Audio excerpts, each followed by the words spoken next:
Hi, congratulations on your new RV. We're really excited for you. Please make sure before you're signing that you bring the following items with you. If you're a cash buyer, please make sure that you bring a cashier's check, no personal checks at time of signing, or you may bring actual cash. If you're a finance customer, please make sure that you bring proof of insurance listing your specific lien holder. If you need that information, please call us ahead of time. Also, make sure that you bring all valid driver's license of all persons that will be listed on the title. If you have a trade that you're trading in with us, please make sure that you bring your 10-day payoff as well as your title and all persons who will be listed on the title of that trade. Arrive 30 minutes early before your appointment time so we can properly inspect your unit, and also make sure that you have the fridge on and running prior to arrival. If you have any questions, please feel free to give us a call at 810-686-0710. Thanks so much. Have a great day. Hello, this is Mike with TradeWinds RV Center, here to congratulate you on your Jayflight 29 RKS travel trailer. I'm going to walk you around it, show you how to use a few things to get the best out of your camping experience. Let's start by talking about arriving at the campsite. A couple things to take into consideration when parking. On your campsite, leave plenty of room for your awning to come in and out. On your off campsite, besides your slide, I also want you to think about where your power and water connections are going to be. They are both going to be on the rear of the unit. Your power connection is going to connect right here. And then your city water connection for campsites is going to be up here underneath your shower. So park accordingly so you can utilize facilities at the campsite. Once you arrive and unhook your hitch, first thing we do is level your unit. It does come with a power tongue jack, night docking light should you arrive at night. Simply lower or raise the unit to your level. Now you do have a manual override hand crank to get this up and down if you do lose power. However, to get to that, you're going to have to take off your jacket bike rack. There is on YouTube a cool video on these jacket bike racks. You might want to check that out. Just look up Lippert jacket. Alright, once we got our unit level, next thing we're going to do is stabilize it. All four corners of the unit, you got these stabilizing jacks. 3/4 inch hand crank. You can use a drill gun or an impact driver. I just recommend you slow down when you get to the bottom, because you're only going to want to run these down until they're taut. I recommend stabilizing jack pads. Jack pads are going to protect the feet of your stabilizing jacks from dirt, debris, hot blacktop in the summer. Better distribute the weight. Get a 4-pack of those, put them down underneath your feet, run these down just until you've got some resistance on your hand crank. Remember, our unit's already level. All we want to do at this point is stabilize it. So run these down just until they're taut. Get all four of them down. We got our unit level and stable. We can hook up our power and water. Around here on your rear corner, use your power cord. Big long 50 amp cord. Where the Furions go in now is they go into the left, turn to the right, and then put your gray washer on to lock it. Recommend getting a dog bone to bring it from 50 down to 30. Most camps are 30. Alright, we got our power hooked up. Let's hook up our water. At campsites, we're going to hook up to city water connection. I recommend getting a water pressure regulator to protect the lines in your unit. Hook that up. Hook up your hose, but don't turn your hose on yet. Let's find your hot water heater. Yours is over on the campsite on the very rear corner. And all we're doing at this point, folks, is making sure our drain plug's back in. You may have left it out last time you were camping, draining your hot water heater. Put some plumber's tape around that, get that in there nice and tight, then you can go ahead and turn on your hose. Now if your hose has been out for a little bit, you can go inside and deploy your slides if you need to.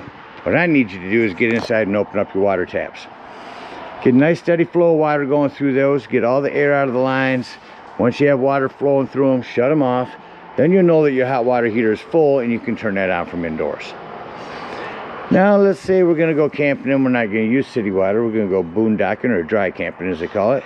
In that case, we're going to fill up our fresh water tank. Yours is just above your furnace flue over on your campsite. No need for a water pressure regulator here. Simply use a hose, gravity fill. Two ways to know that's full. One, there's an overflow valve right here. Or two, on the inside where you check the levels of your black and gray tanks, there's also a freshwater button. That'll also tell you when this is full.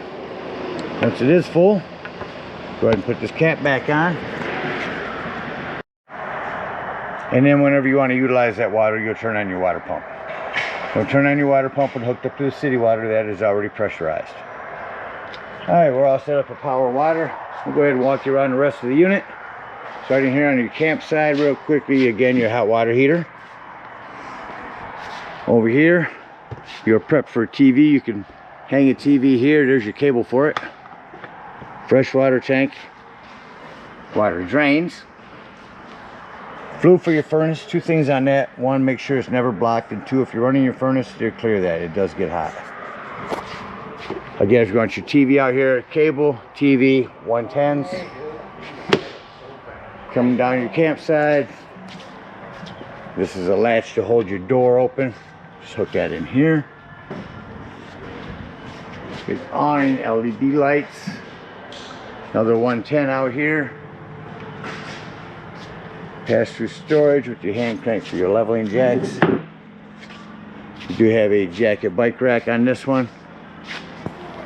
Propane is filled in here. It is on a regulator. Simply lefty-loosey to open up.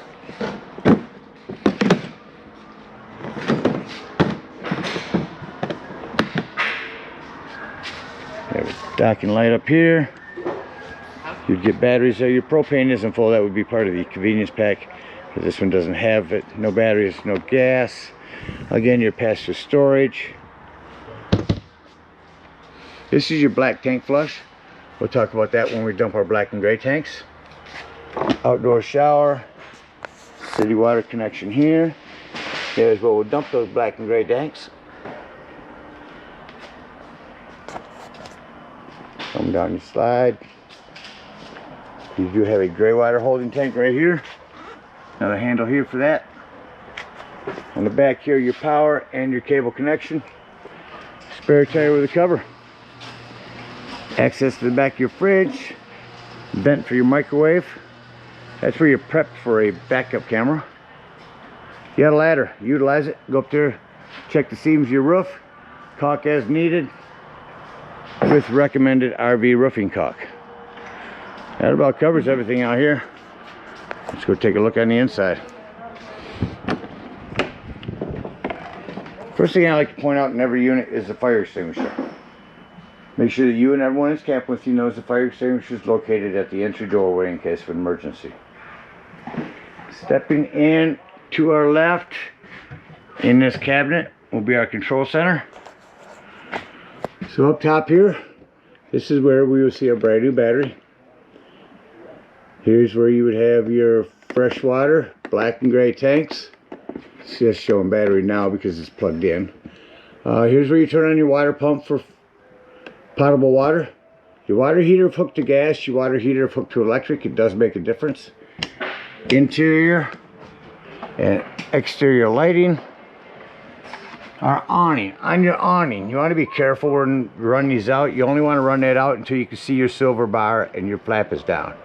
If you hold that button down, these will continue to run themselves out past that point and start running themselves up backwards. So keep an eye on it when you run it out. Make sure you don't run it out further than you need to. Run that back in here. So down below that is your slide control. We will utilize that when bringing your slides in. So you see your sofas are set in travel position. They have your strap down, covers on the back, and they're out of the way of the slide. Awning back in. Shut the awning lights off. Close my door and continue the tour.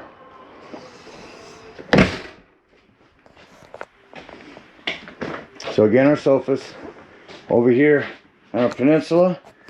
Down here is your 12 volt carbon monoxide propane detector.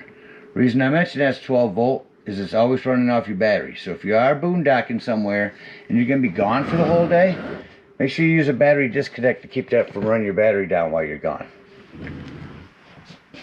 If this unit doesn't have one, go ahead and just disconnect one of your battery posts. Coming up here into your kitchen, your lighting here is for the top. These are all individual touch lightings. Removable here. Plumbing, just keep an eye on it. You know, you're bouncing a house down the road. You want to make sure you keep an eye on things. Make sure nothing's wiggled loose over time. There's access to your hot water heater. Kitchen, you turn these to light, hit your spark, there's your flame. Check on the oven. This oven does have a pilot light, so you have to get inside and light that. Light and fan above your cooktop. Come to your North Cold fridge, touch that. Our mode is auto. Auto means when you're plugged in, it's going to show a plug. If you unplug, it's going to go strictly over to gas. I can make it just electric, I can make it just gas, or I can make it auto. 1 through 5, 5 being the coldest. Down below your fridge, access panels, your breaker box and fuses. Handful of 15s in there, a couple 25s. Highly recommend having some of those with you when you go camping. This will turn on all your accent lighting here. I left your table down to show you how you can turn this into a bed rather quickly. There you go. Or put your cushions back up here, which are velcroed on the back, and just stand your table up. You do have a jackknife sofa over here, a little bit of storage underneath. Fold that down to another bed. Lift up on the front, pull up on the back at the same time. That'll help you to get that back. Remotes are in here. I will turn on your TV. I looked earlier, it looked as though you have to run a local channel scan. When you do, in here where your cable's plugged in, make sure that green light is on before you run your digital channel scan. That'll help you pick up more channels. Going through the channels earlier, looked like these were all Detroit channels. For the locals, Fox 47. So run a local channel scan on this. Make sure you have that light on and you pick up quite a few channels. RV Technology sound system. Here's modes, Bluetooth, TV sound, front audio, HDMI, TV audio, FM. 3 zones, indoors, up front, and outdoors, or all 3. Storage down here. Coming down your hallway into your bathroom. Just want to mention this. This is where your HDMI, or excuse me, this is where your 110 with GFCI reset is at. Those are the letters I was looking for. Your shower. Make sure that you have this shower door snapped open. Excuse me, again.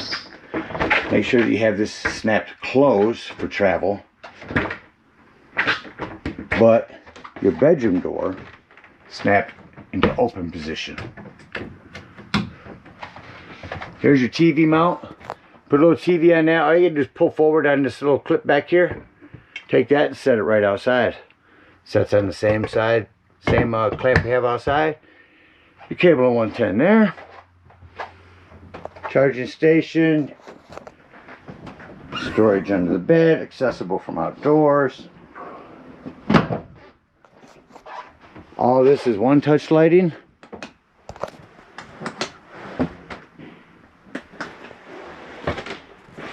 Come back out this way. So I can show you your thermostat in the hallway. Close the door here. Let's get to cool. Get your AC cranking in here so you can hear that real quick.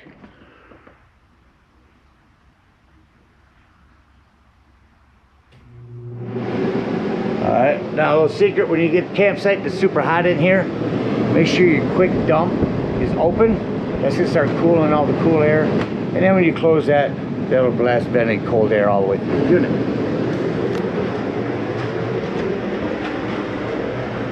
Shut off my AC. You'll notice that it shuts off. Get to off here. It'll shut off rather quickly. Normally.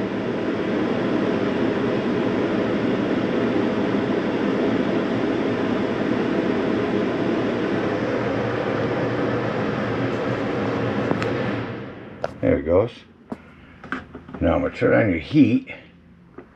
And I want you to notice when I shut off your furnace, it does take a few minutes to run through. There it goes. Furnace kicked on. Look at that. Best place to hear it is over here in the big vent. Now I'm going to shut that off. It does take a few minutes for the heat fan to cycle through before it shuts off. Back to off. Now, come to my control panel. Shut off my interior lights and I can see all the accent lighting that I need to go through the unit and shut off. While I do, I'm going to say doors and drawers. Walk through your unit, make sure all doors and drawers are closed. Nothing's going to impede any of your slides from coming in. Quickly on that sound system, if you touch it once, it's mute. If you hold it in, it shuts it off. Come back into my bathroom, shut these lights off. You do have a hand crank open power exhaust vent in your bathroom too.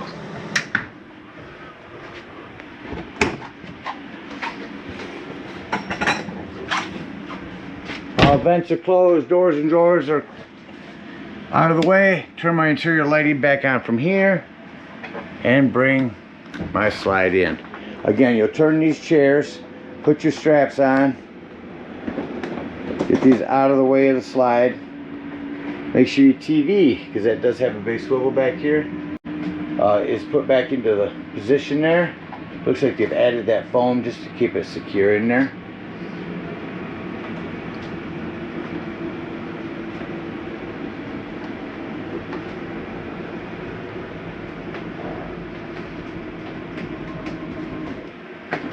Slides in, shut off our lights, exit the unit. Furnace just shut off.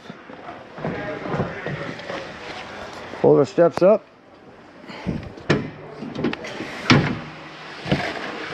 Now in case you want to get inside and check your levels while you're dumping, leave this open. But before you leave the dump station, make sure you lock, deadbolt this door, lift and turn that handle. Alright, at this point, we're going to get up underneath here. We're boondocking, dump our low point drains. Everywhere else, we're going to unhook our power, our cable, and our water. We're going to hook up our hitch and head on up to the dump station. At the dump station, park accordingly. Your dump is going to be on your driver's side of your tow vehicle, just ahead of your tires. Don't know how long of a sewage hose you'll have, but park so that you can reach it easily. Once you do, hook up and pull that black handle. Once that black handle sounds like it's no longer draining, go inside and check to make sure it's empty. If it is, leave that black handle open. Come up here with the hose at the dump station. Make sure your tank flush valve is in a fully open position. Hook up that hose and let that run for a good 5 minutes. It's going to wash all that nastiness out of your black tank. When that's done, shut that hose off. Make sure all that drain washout water that you just put in there has drained. Once it has, close that black handle, pull this gray handle. When that handle's no longer draining, lastly, come down here and pull this final gray handle. Now again, there's going to be cleaner water, sinks and showers. That'll clean your sewage hose out for you. Then you can take that sewage hose and conveniently and sanitarily store it right in there. Looks like the previous owner's one was in there. Now last thing we're going to do, after those low point drains are done draining on the other side, we're going to open up our hot water heater. We're going to lift up on this pressure release valve. That's going to drain all that hot water out of there. When that's done, push that handle back down, otherwise your door won't close. And then pull your drain plug. Hook up your hitch and head on home. Again, we thank you guys so much for your purchase. Hope you enjoy this Jayflight for many years to come. Happy camping.